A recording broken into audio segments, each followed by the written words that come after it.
What's going on, everybody? It's been a long time, but welcome back to the Green Couch Podcast.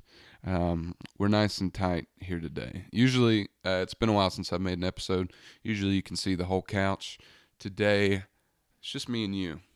We're just going to have a nice little talk. Um, One that is probably overdue. It has been a long time since I've put one of these out. And it's nice. It's nice to be getting back into the swing of things. And I think today I just kind of wanted to do a brief catch up, where I've been, what I've been doing, what's been going on. The cool thing about stopping this podcast or pausing this podcast, I guess, was I got to see a lot of people missing it, which was cool. It's kind of unexpected. Um, I initially started this podcast. It's just something fun to do, like with my friends, and um, I never had any real hopes of it eclipsing Joe Rogan or anything, but that appears to be our destiny. So we're back on track. I think God, it's been like a year since I've posted a Green Couch podcast. So, welcome back to the Green Couch podcast, the number one podcast in America, in the world, in the universe, in the galaxy. If you haven't been paying attention, we have gone galactic, as in Southern Galactic. My debut album, full-length album, came out a week ago. And that is cool. It's really cool. I've been playing music for a long time. I think at this point, it's over half my life. I think the first paid gig thing I did was at 12, and I'm 24, turning 25 next March. So over half my life, which is crazy. And we finally put out a debut record. But I'm gonna get to that in a little bit. We'll kind of finish off going into detail. I think today I just kind of want to explain why the podcast stopped, sort of what happened for this whole year, and what led to the record being made and coming out, and me making another podcast. So about really, God, it's crazy. This time last year, I put out Songs I'll Never Play Again. And I think at the time, I had a lot of stuff going on personally. A lot of that's been speculated about. This isn't some trash talk show. I'm not going to go into any detail about anything, but just for the record, nothing horrible happened to me. No one was bad to me. I wasn't bad to anyone else. Life just kind of happened. Life has been just kind of happening to me for the past 4 or 5 years, really. And with the pandemic and everything, I think I got to a point where the whole future and my motivations for making music and creating weren't as clear as they once were. I've put out some music that I'm very proud of, and I've got to do a lot of things I'm very proud of. But I think, sorry, this is difficult to kind of wrap up, and I've written down how I was going to talk about this, and I've thought about it. It's just difficult, so I'm just going to kind of start from the beginning. I've been doing music my whole life, essentially. Most of you guys were introduced to me through American Idol. When I was 18 years old, I auditioned for that show. I was fresh out of high school. I went from a position of just playing in my hometown to being on a national stage. And people got to see me lose a bunch of weight and fall in love and all this stuff. So it was a very, very radical shift in my life. Um, and I don't think I was well equipped to deal with that and work through that and understand it. So all this stuff happens. It's crazy. And then I'm figuring out, I moved to Nashville when I'm 19, and I start trying to figure out how to make that work. And as soon as I kind of feel like I'm getting my footing, the world shuts down. And it was a weird time for everyone, but weird especially for me. And I think I fell into some really bad patterns, like mentally, and I did not know how to handle that. And it was a big learning curve for me. So then, about a year ago, some other changes happened in my life. Um, and again, nothing bad, nothing crazy, nothing weird. Like just a very natural, amicable thing. And not just what you think I'm talking about. Like I had a bunch of things going on in my life that I would prefer to keep private. And I think that is a theme that may continue for a bit. Like I said, when I was 18, all this stuff in my life was very, very public, and that was really strange for me. And it kind of felt like I didn't get to really own it so much for myself. It became like a public thing, whether it was my music or my personal health or my relationships or whatever. It was all on display. And I'm very grateful for that whole process and how everything happened. This isn't me dogging on it and it ruined my life. Nothing like that. I was very, very lucky. But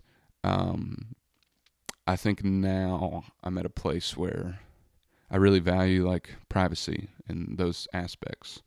And I may for some time. So that's what it is. And yeah, so this past year has been a real journey with myself, and I had no clue how to like be there for myself and how to be healthy, like in any way. And I think what I didn't know and everything I didn't know up until this point has really held me back in life. It had made me a worse friend, a worse son, partner, musician, everything. And I think I don't want to get like too deep in all the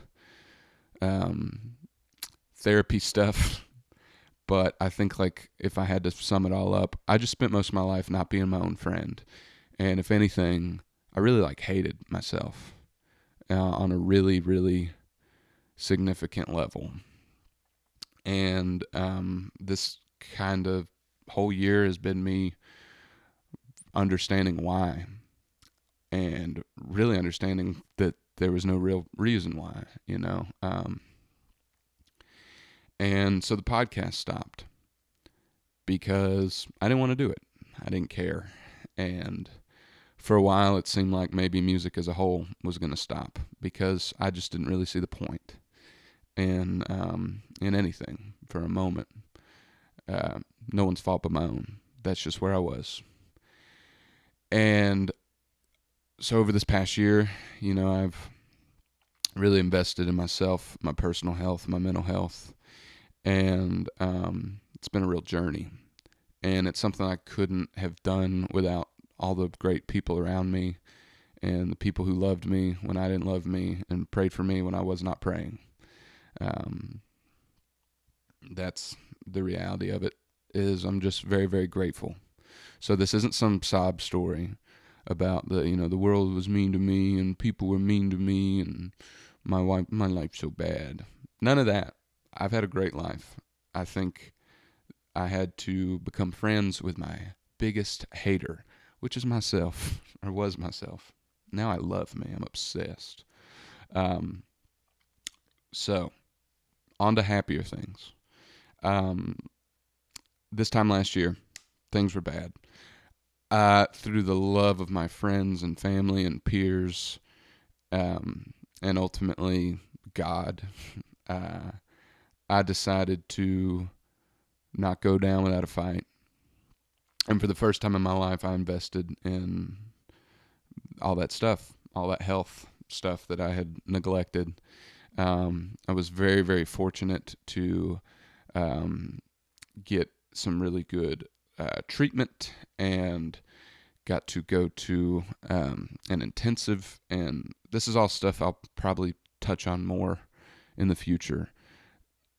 And I want to just clarify, not because I think it's so interesting or because I've had the worst life ever and I want people to know how tough I am or resilient or whatever. My life's been great. But I think a big part of the learning curve for me is I had never seen like a man speak super openly about this stuff.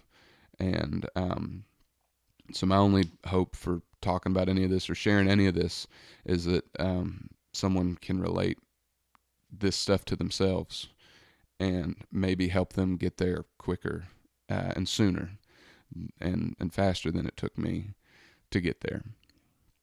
As I really think I never really lived properly up until this year, and due to myself, I was incapable of really like living and being happy. And it sounds super cliche, so if you're rolling your eyes, I get it, but it's true.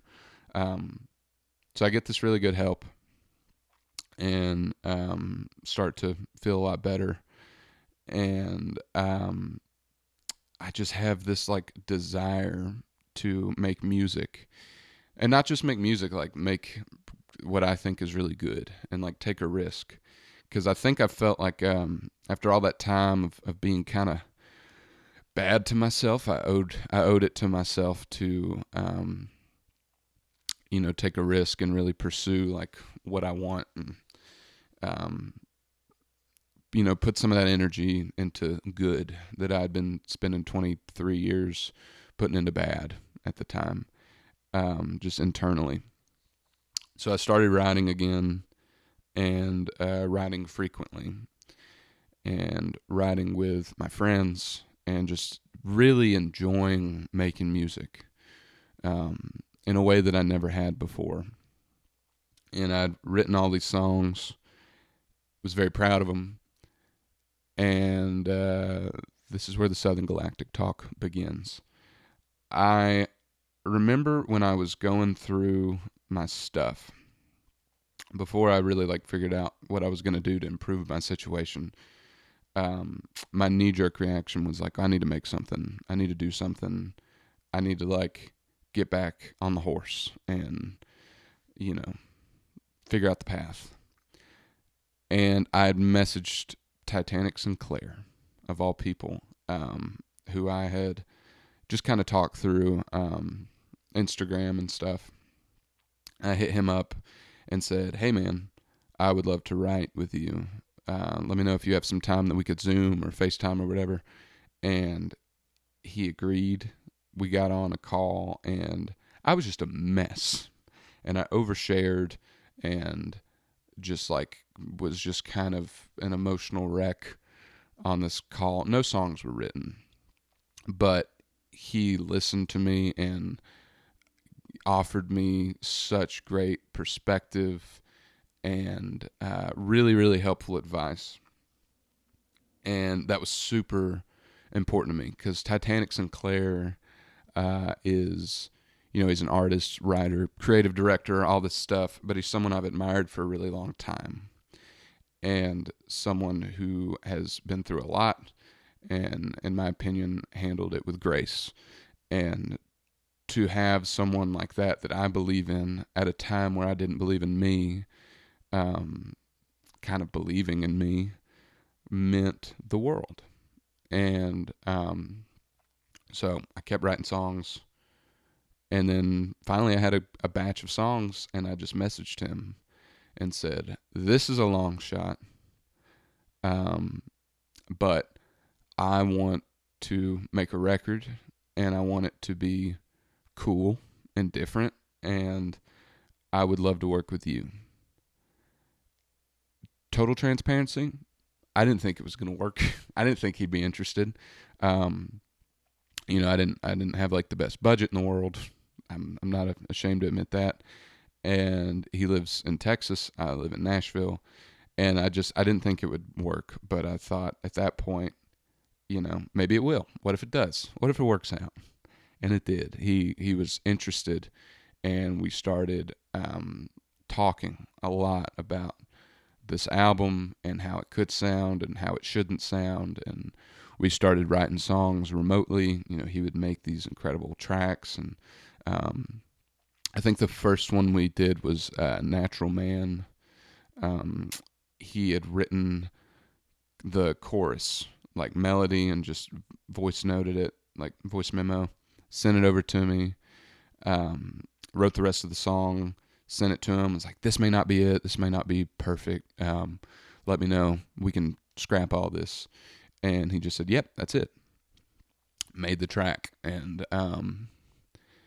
it was such a cool thing, even before we had met in person, establishing that we had like a really cool working relationship. And creatively, yeah, sorry, I need more coffee. Creatively, we were alike, and it was really, really cool. We worked out all the fine details. I went down to Texas in May of last year, or of this year, sorry, of this past year, this year, whatever. I'm a podcaster. And we made the album. And like we had set aside like 2 or 3 weeks, and I think we made it in like less than 10 days. And like did content and videos and all this kind of stuff. And it was incredible. It was such a fun time. And Titanic, Corey, he is such a sweet person, such a smart person. I've had the privilege to work with a lot of great people and a lot of people I've admired, but I think just this was a fully different approach to music and making music and the thinking of music. And I learned so much just being in a room with that guy. And we made this record. He's came to Nashville, and we've gotten to do some stuff here and record some stuff here. And it was a relationship I was very blessed to cultivate. And we made Southern Galactic. And now, what is that, 6 months?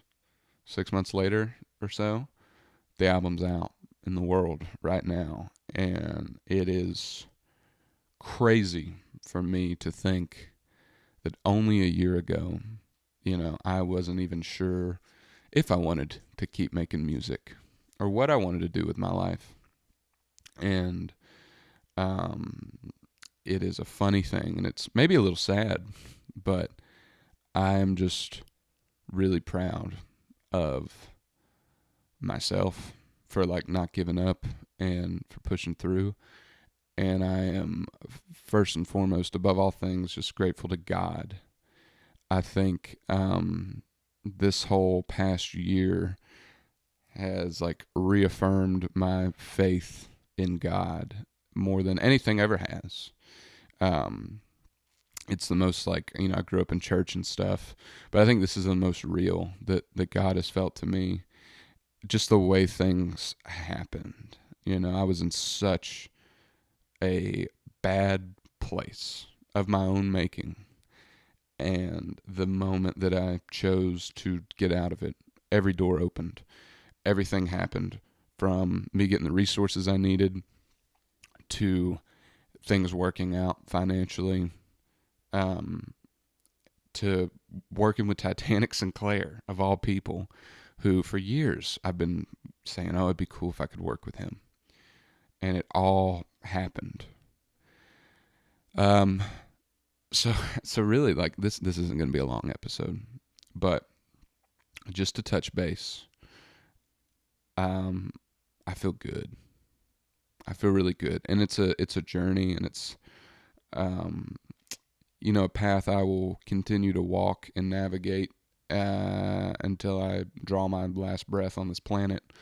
But I'm just really grateful. I'm grateful for everything that has happened in my life. I feel like even things that were painful at the time, they all served me in one way or the other. And I owe that fully to God. Like, these aren't my plans. These were no one's plans, but, his. So I feel great. And I feel like everyone is, I don't know, like I had this moment yesterday even where I was just like, everyone's happy. Like, everyone's in a good place. And I'm so happy about that. It's great to see everyone in my life, past, present, everyone's doing well. And it makes me really happy to just see how things work out. And, I guess kind of my whole reason for wanting to sit down and talk about all this in the first place is I want you guys to know what's been going on, where the podcast went and why. But also just to like share that. I'm just incredibly lucky. I feel so much love, for myself, for this world, for everyone I know and everyone I've ever known. And I'm just stupidly grateful, ridiculously grateful. So, with that being said, the Green Couch Podcast is back. We are operating once again full capacity. It is something that I want to maintain and keep going and hopefully watch grow. I've already got some episodes recorded that will be coming out in the near future with some great friends, great minds, people that I think are beautiful people who y'all should know about. And the first episode you can expect is myself and Mr. Titanic Sinclair.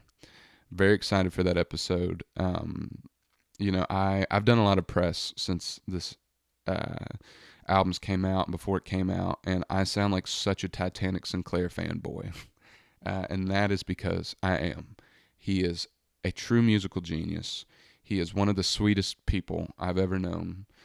He is talented in every regard, from music to video to Fortnite to content creator, everything. He's the best.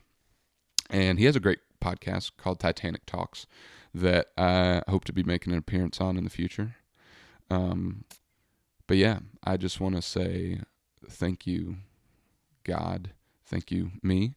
And thank you to you for watching this, for listening, for wanting more episodes of the podcast, wanting more music, all the positive messages that I got when I was doing nothing, all the great messages and feedback I've gotten since I've been doing this and doing this record, and it really means the world to me. I'm so proud of Southern Galactic, and it's been a massive success for me already, no matter what happens, because I loved making it, and I had a lot of fun. And I'm very excited for what's next. I'm excited for the next year. I'm excited to keep doing this podcast, play live shows. I'm excited to make more music. I recorded Southern Galactic back in May, and I already feel like in a different place since then. And I have different things to say and a new way to say them. And I think that's a really great force for creativity. Is, if I felt like I said everything and I got nothing else to say, I would just hang it up. But I got more stuff. And I really just appreciate y'all. I'm not going to keep talking. I've been talking too much. But thanks for listening. Thanks for watching Green Couch Podcast. We're back, baby. Southern Galactic. It's out now. You can listen. I believe this is dropping Friday. If that's the case, I have a duet out right now with Miss Jessie Wilson called Airstream Dreams. You can listen to that. And if it's after Friday, hey, it's already out. So go listen to it. And listen to Southern Galactic. And like and subscribe and notification bell and comment and all those things. Appreciate y'all. Love y'all. It's good to be back. Thanks for being here. Love you very much. Green Couch Podcast. We out.